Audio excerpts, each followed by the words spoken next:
السلام علیکم.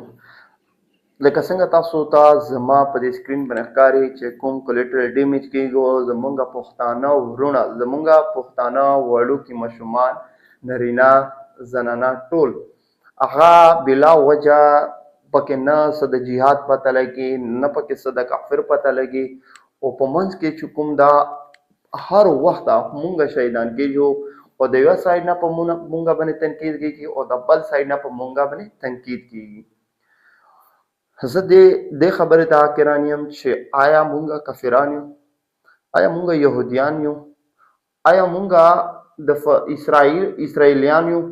که چېرې دغه نه وي نو دا هره ورځ مونږ شهیدان کېږو ولې؟ بلکې زه خو دا وایم چې جهنم ته روان یو. ټیک ده، مونږ تاسو اصل کې په دې خبره باندې غور فکر نه کړی چې کله مونږ تاسو ته داسې قسمه حالات واقعیات جوړېږي نو مونږ تاسو ډایرکټ څه وکړو، هغه ویډیو کلیپ جوړ کړو، نو خلکو سره شیر کړو، یو غم د باسه خلکو د غم د هغه تازه شي.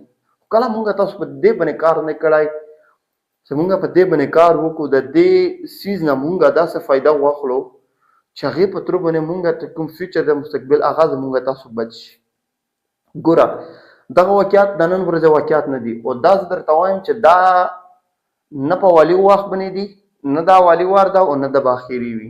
دا واقعیات به نور هم کېږي. زما خپل ریکویسټ دغه دی چې دا ویډیو تاسو ما جوړاو، بس چې سره سره کېږي په دې باندې خاموش شئ. نو کم از کم که په دې باندې تاسو وایئ یاره خاموشي ټیک نه ده، نو تاسو زه یو اګزامپل درکوم.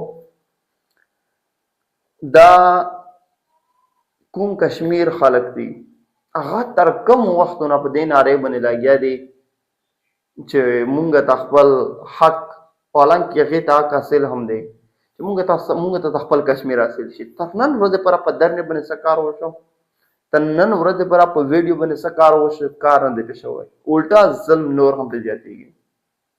هغې نه بهتره خبره دغه ده چې مونږ تاسو دغه وکړو چې مونږ تاسو شیرینګ کوو، د یو بل غم تازه کوو، یا خو مونږ تاسو داسې وکړو چې کلار شو ورته په ارام ورته کښېنو چې هغه سره سره کوي او سترګې پې ټیټو کو، غیرت ختم کو، بس پې خاموش شو چې زه پنجاپه تا ته چې ځنې خیر وي بس تا ته د خیر وي. داسې نه دی چې تا ته ځنې خیر وي تا ته د ځنې خیر وي.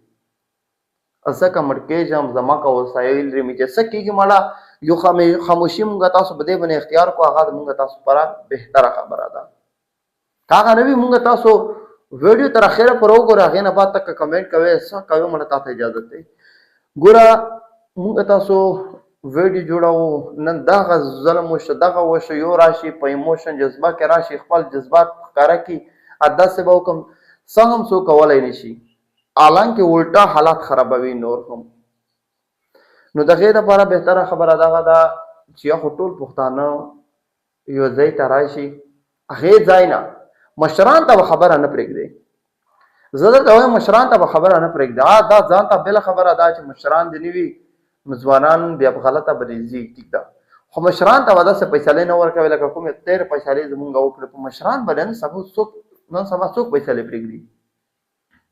نو زه داسې وایم چې دا خبرو مشران ته مه پرېږدئ، بس ځوانان لږ رابېدار شي، یو میدان جوړ کړي، داسې میدان جوړ کړي چې هغه تکثیر میدان وي، د هر سړي په څنډه باندې سره پاټې تړلې وي چې هغې ځای نه مونږ تاسو داسې ووایو چې یاره یا په سټیټ اف پاکستان په ریاست پاکستان کې به مونږ تاسو اوسېږو، دا زمونږ ملک دی، لکه څنګه مونږ تاسو ویلی ملک دی زمونږ، خو نه که داسې وایي چې یاره دا ملک تا نه دی چې بیا دغه ملک مونږ تاسو که زمونږ دپاره اور دی نو چې د نورو خلکو دپاره یې هم اور، یا مونږ تاسو دغه سټیټ اف پاکستان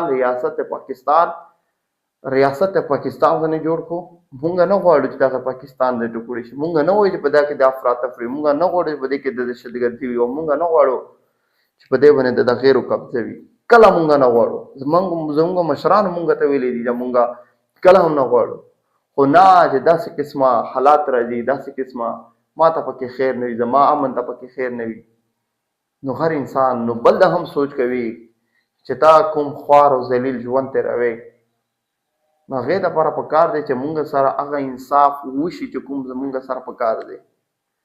تېر چې څه شوي دي هغه شوي دي، اوس په فیوچر کې مونږ تاسو داسې یو عمل تیار کړو چې هغې په وجه سره مونږ تاسو په دې دنیا کې امن باندې وخت تیر کو، په عزت باندې وخت تیر کو، د دنیا سره چې کوم مقابلې ریس روان دي هغې سره مونږ تاسو په مخته باندې لاړ شو او د اسلام لپاره کار وکړو.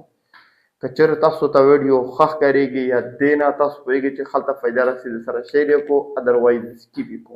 جزاکم الله.